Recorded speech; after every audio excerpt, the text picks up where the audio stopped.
Ya teman-teman semua, bagi di Kopia News kita masih bahas kasus Subang, dan gue masih berharap teman-teman semua sehat-sehat selalu karena cuacanya lagi kurang bagus. Yang sakit semoga cepat sehat, yang sehat jaga terus kesehatannya ya teman-teman. Bahas apa kita hari ini? Kita ya seperti gue bilang kemarin, kita harus terus bahas OOJ ya teman-teman. Fokus terus, walaupun ada Bu Sylvia berteori atau berasumsi segala macam, dengan mungkin nanti ada buktinya juga.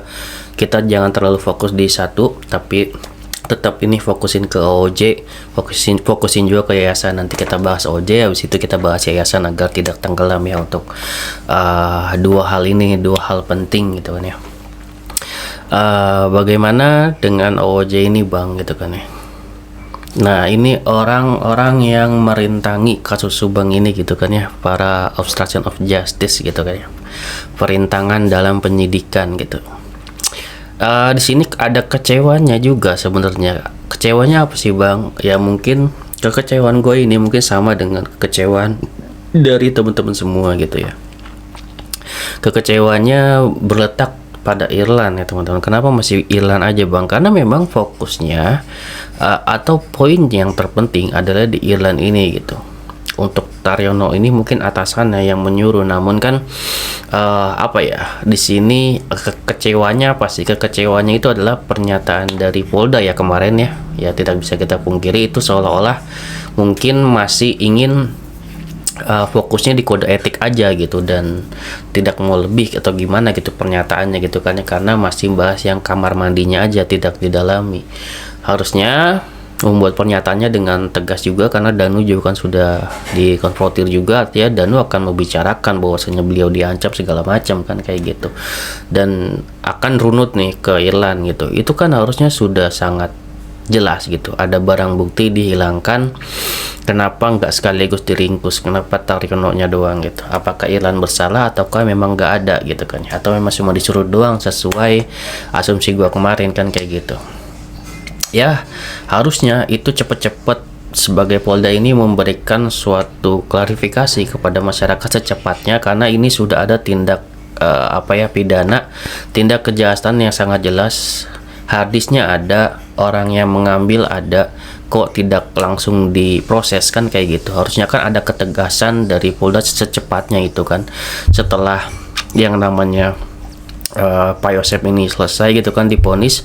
Harusnya kan itu segera gitu kan ya, nggak cuman ngincer Taryono, tapi ngincer dong kalau orang siapa nih yang benar-benar menghilangkan barang bukti tersebut kan kayak gitu. Harusnya kan ada klarifikasi juga gitu dari Irlan untuk membersihkan nama baiknya juga, kalau memang beliau tidak bersalah. Tapi kalau ya beliau bersalah ya silakan diem aja kan kayak gitu. Sebenarnya si Irlan juga kan berhak ya untuk berbicara di media segala macam untuk membersihkan nama baiknya. Sementara kan kita selalu berbicara tentang suatu hal yang sudah jelas Irlan mengambil, entah itu dia disuruh atau enggak, ya dia harus kan mengungkap nih setegas-tegasnya kepada masyarakat gitu, agar kalau Subang ini enggak ngambang terus gitu kan ya, nggak berasumsi terus. Harusnya beliau ini membantu lah gitu kan ya, entah beliau bersalah atau enggak. Ya kalau misalkan beliau bersalah nih ya, dan malah yang namanya meribetkan gitu kan ya, malah membuat ruwet kasus ini, gue yakin sih hukumannya bakal berat gitu kan ya. Nggak mungkin ancaman cuma 9 bulan, mungkin bisa 2 tahun gitu kan, seperti kasus Sambo ya. Setahu gue paling rendah itu di OOJ di kasus Sambo itu kurang lebih 2 tahun ya. Ya gue nggak tahu ya kalau misalnya kasus Subang ini terancamnya cuma 9 bulan, karena mungkin kode etik doang yang dianggap gitu kan ya, tidak pidana yang benar-benar ini menghilangkan barang bukti. Tapi kan posisinya di sini Irlan ini menghilangkan barang bukti gitu kan ya. Entah dia bersalah atau enggak, dia ada andil di situ kan kayak gitu. Dia ada andil di situ, minimal banget dia memberikan suatu informasi yang jelas agar kasus ini cepat selesai kan kayak gitu. Disuruh sama siapa, ayolah ungkap gitu. Masa harus menunggu lama-lama gitu kan ya? Masa harus menunggu yang namanya dikonfrontir? Ini kan bukan masalah konfrontir lagi. Kalau konfrontir itu kan udah dari dulu gitu kan ya. Kalau misalkan memberikan kesaksian udah dari kemarin-kemarin gitu. Sekarang yang kita tunggu adalah suatu penangkapan OOJ ini yang kita duga sudah sangat banyak ya. Apalagi yang memasuki tanggal 19 itu udah banyak, ada anggota-anggotanya. Ya, kita sebut saja anggota-anggota dari Taryono ini gitu. Termasuk Irlan juga ada Pak Mulyana, ada Arif segitu kan harus semuanya sudah digerebek gitu kan ya. Kalau misalkan memang sudah ada bukti yang kuat dari Polda, harusnya sih mudah gitu kan ya. Kenapa jadi sulit banget gitu untuk Irlan ini nggak mengungkap atau seperti apa kan kayak gitu. Bang, tapi kan ini sabar aja bang ya, sabar sampai kapan gitu kan, ini kan berlarut-larut gitu. Kalau misalkan kita sabarin terus, kita nggak bicarain, terus masyarakat diem aja, ya kapan ditanganinya kan kayak gitu. Ya memang kita nggak bisa sabar terus nunggu Polda. Ini kan tugas kita menyuarakan nih teman-teman sebagai masyarakat. Nah, jadi Polda juga melihat kan antusias masyarakat tuh gimana sih untuk pengungkapan OOJ ini gitu kan ya. Ya seperti kita tahu untuk zaman sekarang soalnya agak susah ya, no viral no justice gitu. Jadi memang kadang harus viral dulu, harus dibicarain banyak orang dulu gitu, baru nanti bisa ditanganin secara cepat gitu. Ya kita harapannya di sini kita punya media gitu kan ya, teman-teman tinggal berkomentar gitu kan ya, mendesak kepolisian agar cepat ditangani. Ya kita tahu kepolisian memiliki aturan dan segala macam, tapi masa iya sih gitu sesuatu hal yang sudah jelas kayak gini gitu kan ya, ada barang buktinya, ada harddisknya, ada seorang anggota kepolisian yang mengambil mengganti, masa nggak diproses cepat itu gitu.